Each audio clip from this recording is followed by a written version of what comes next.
Delusion साइकोसिस यानी schizophrenia type की बीमारियों का एक महत्वपूर्ण लक्षण होता है।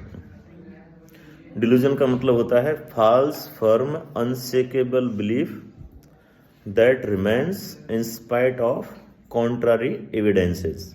यानी कि फॉल्स यानी झूठा, फर्म यानी मजबूत, अनशेकेबल यानी जिसको कोई हिला नहीं सकता, चाहे भगवान भी आ जाए तो भी उस बिलीफ को हिला नहीं सकता। और वो बिलीफ तब भी रहता है जब उसके खिलाफ हमारे पास एविडेंस भी है और एविडेंस हमको दिए जा रहे हैं।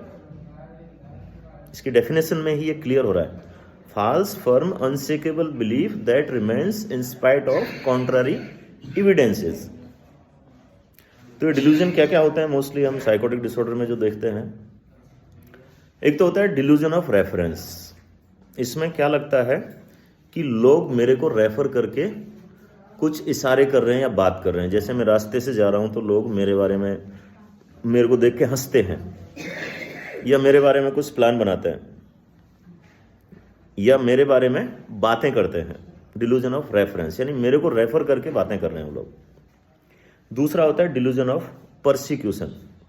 परसिक्यूशन मीन्स वो मेरे खिलाफ कुछ साजिश कर रहे हैं या कोई भी मेरे खिलाफ कुछ साजिश कर रहा है, कोई षड्यंत्र रच रहा है मेरे को फंसाने का, मेरे को बर्बाद करने का, मेरे को मारने का, मेरे को नुकसान पहुंचाने का प्रयास कर रहा है, जबकि ऐसा है नहीं। एविडेंस भी दे रहे हैं फिर भी। Delusion of reference, delusion of persecution, then delusion of infidelity. Infidelity का मतलब होता है my spouse is not faithful with me, यानी मेरा जीवन साथी मेरे साथ विश्वासघात कर रहा है, यानी उसका चरित्र ठीक नहीं है, वो मेरे अलावा किसी और के साथ भी रिश्ते में, संबंध में, संपर्क में है। ये कोई भी हो सकता है, मेल फीमेल। इनफिडेलिटी। फिर होता है डिल्यूजन ऑफ ग्रैंडियोसिटी, यानी इंसान को कई बार ऐसा लगने लगता है कि मैं बहुत महान आदमी हूं, मैं बहुत सुपर पावर लेके पैदा हुआ हूं या सुपीरियर पावर मेरे अंदर आ चुकी है, या भगवान ने मेरे को स्पेशल शक्तियां दी हैं,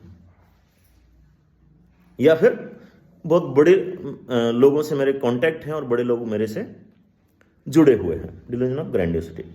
फिर होता है एक डिल्यूजन ऑफ एरोटोमेनिया।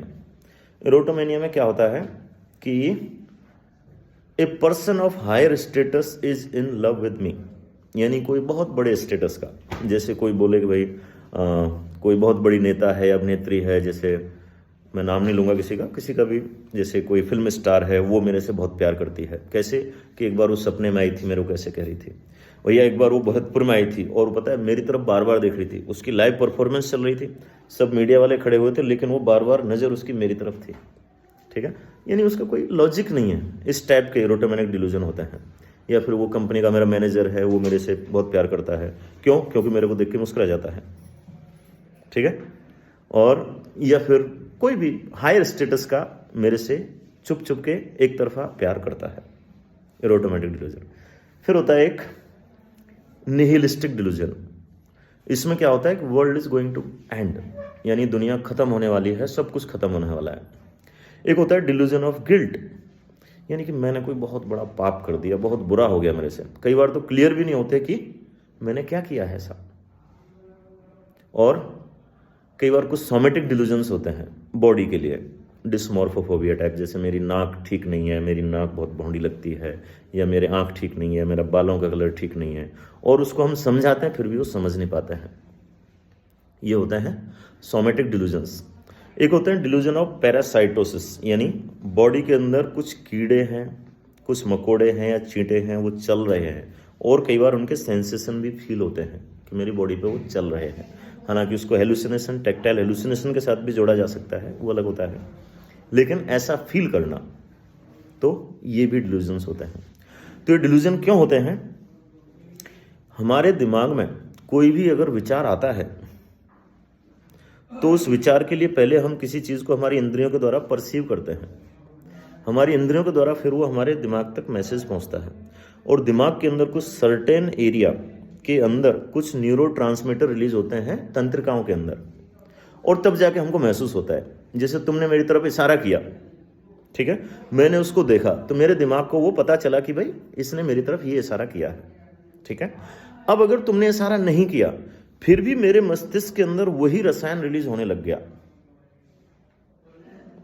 मस्तिष्क की उन तंत्रिकाओं के अंदर वही रसायन रिलीज होने लग गया जो बाहर कोई घटना होने पर होता है। कई बार बिना घटना के भी तो होता है ना। तो बिना घटना के, बिना वो बात हुए, बिना वो चीज हुए, अगर मस्तिष्क के अंदर वही रसायन रिलीज हुआ जो उस घटना के होने के बाद होना चाहिए था, तो इंसान डिलूजन का शिकार हो जाता है। तो यहां पे आप कई लोग जो मरीज देख रहे हो, ये सब ये डिलूजन अधिकांश के अंदर है। और हम क्या करते हैं, हम दवाई देते हैं और दवाई देके उस रसायन का एक्सेस रिलीज है या बिना वजह जो रिलीज हो रहा है उसको हम ब्लॉक कर देते हैं। और जब वो ब्लॉक हो जाते हैं तो धीरे धीरे वो डिलूजन खत्म हो जाता है, उसके अंदर वो विचार आना बंद हो जाते हैं और मरीज ठीक होने लग जाता है। तो ये बीमारी का बहुत बड़ा लक्षण है जो दवाइयों से बड़ी आसानी से ठीक हो जाता है।